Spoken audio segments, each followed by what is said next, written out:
Yun, kasok lang na balita mga viral, oh. Breaking news, sikat na reggae artist higin na si Kukoy Baldo patay sa aksidente. Nako, si Kukoy Baldo yung sumali sa The Voice dati na nag-reggae.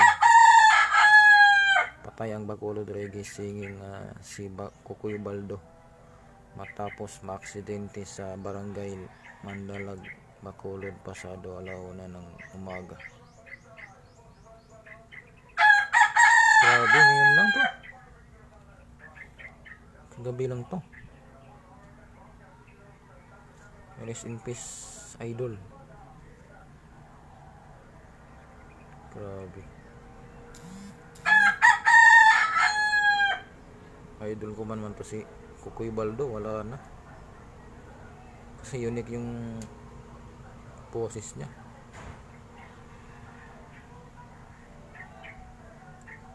Siya yung Team Sara yung dati. Team Sara to si Kukoy Baldo.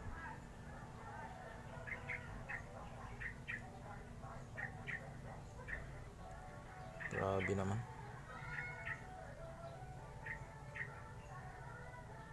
Peace in peace, idol.